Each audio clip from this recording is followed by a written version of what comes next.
Maswera, guys. Before I answer this message, I'm sorry. First, thanks for that. Guys, you know about what is happening in our life right now. What is a testimony that we are very excited and happy because we didn't expect that in America. We didn't expect that. We thought maybe you know. So let me go straight to the point. That would say my soul. So then okay. So you have to die. Can my show to not this show would have to me on this way.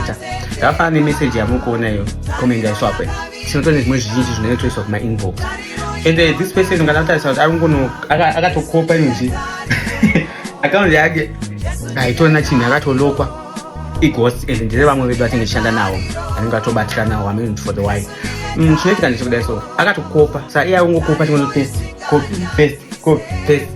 But which is not good. And it's also I think sometimes we do it for the fun, like that's what that's fun thing, and we like you honor to stay out Cape Town. That was 2 months ago. And 3 months ago, but 2 months ago, even though it's then takakula zvina baby tichiona kirwa tiri kuSouth End hapana tasatambo example show vanhu life yedu tichitambudzika tichidi everything was okay happy and stuff, you know. There's this time kwakatanga zvezvedhudhula whatever.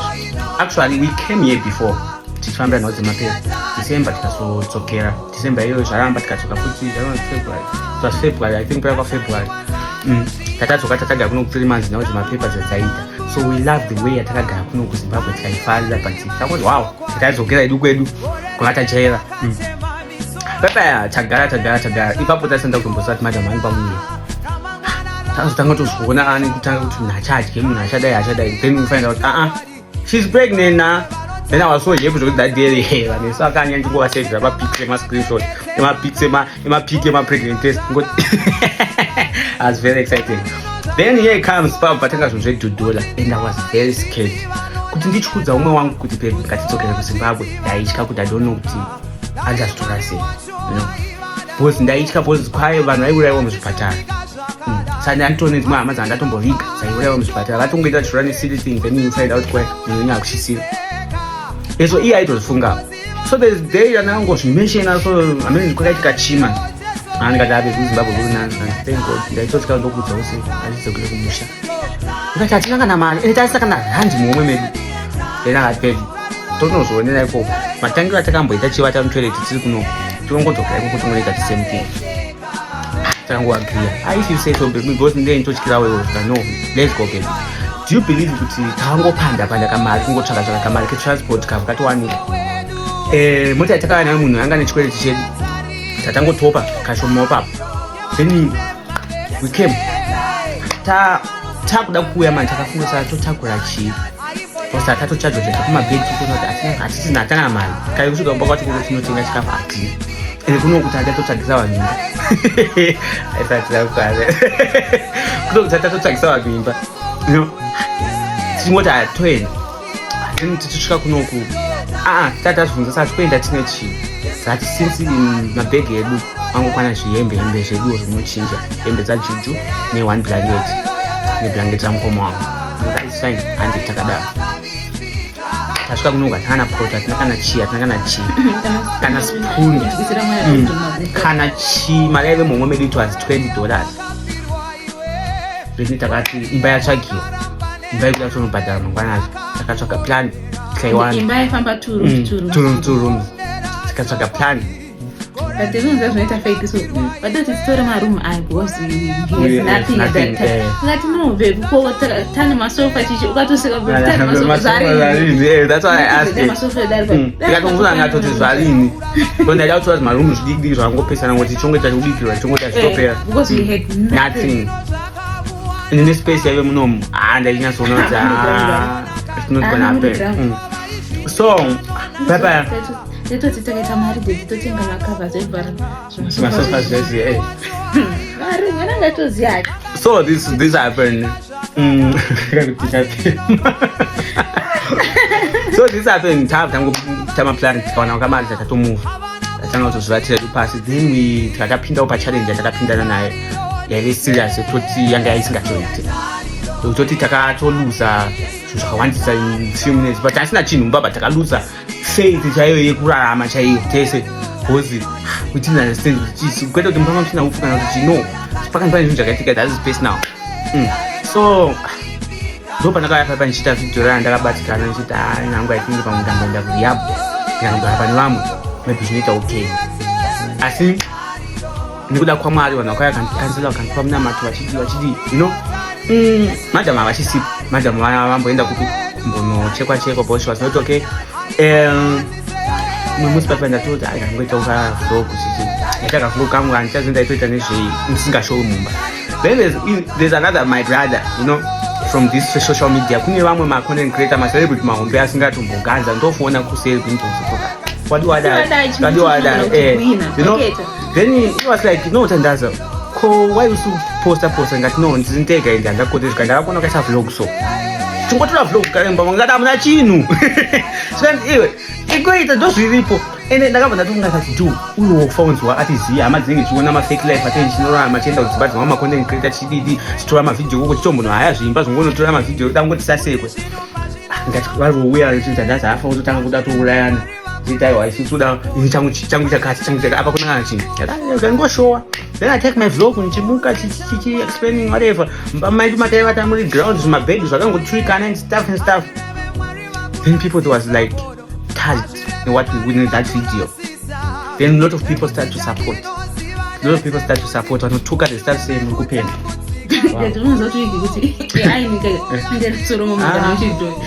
Saka kuti na ndisema wewe.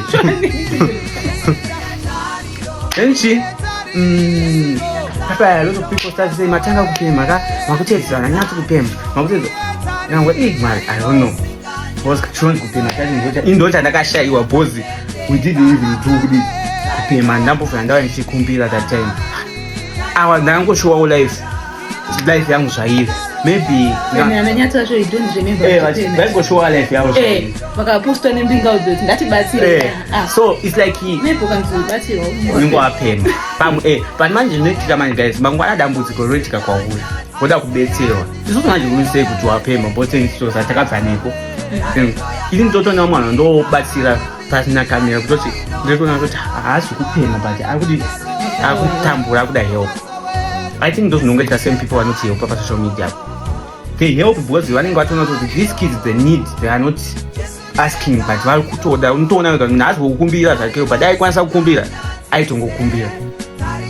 And if I didn't post that video ndichishova life yangu I don't think kuti dai zvinhu zvatakati kugarira zvinhu emakete naye ari papo.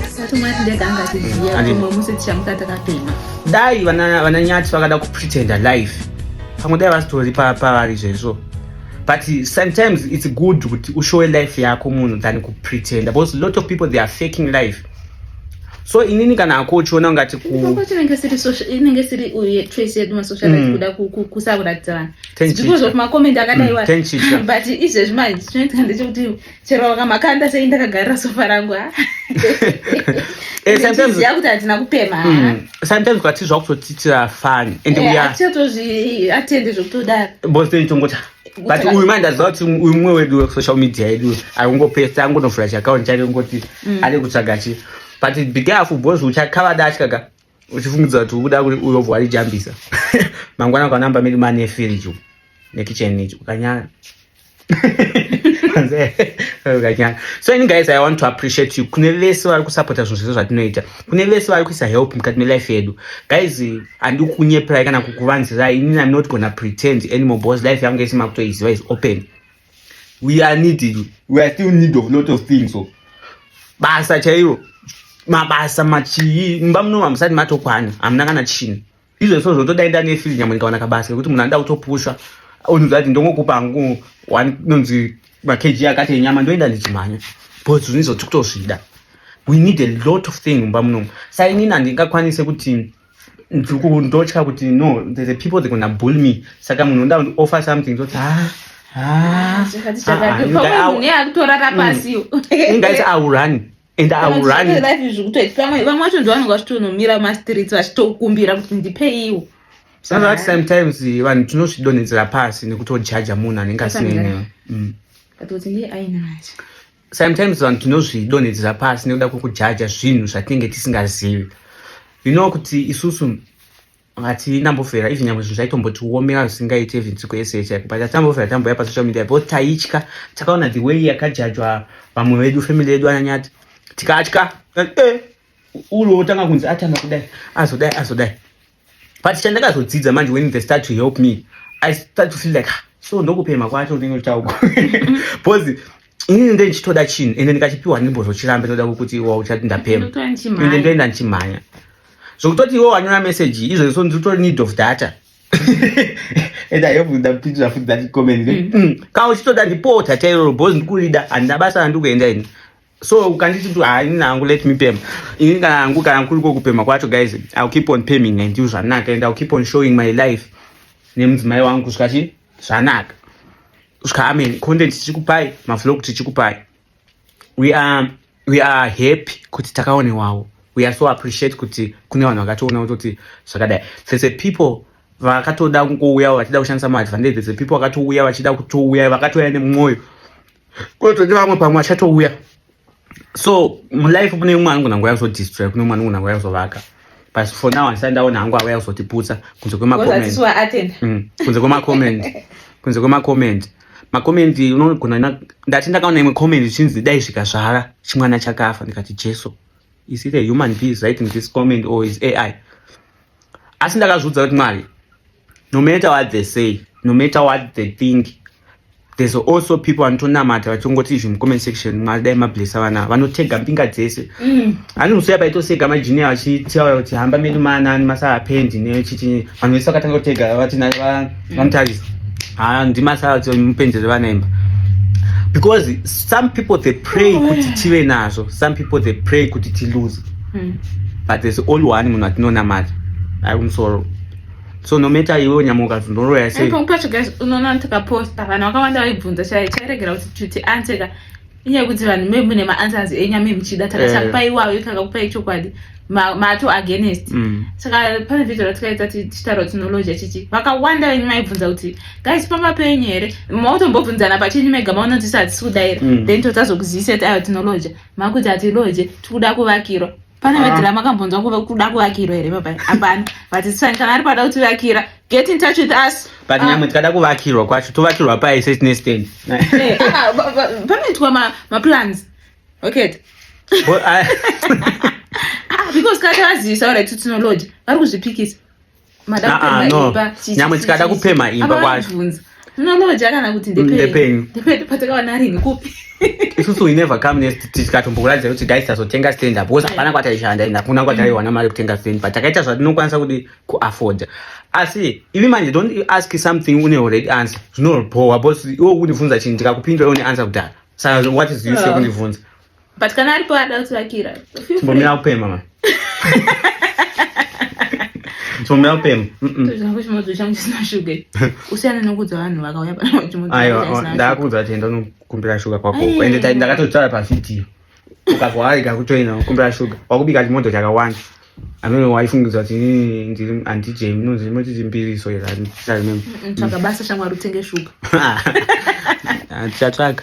Saka guys mungoona kuti isikuto zvizaendera ende kuenda kwati kuita we are so happy here pani patotorenda tobatwa sevana totori vana veipapa actually totorakatohwa izvezvo ndikudya chimodzo sina shuga vantu vakakokota kuti kwewe ukuzocha juju kumba kukwero.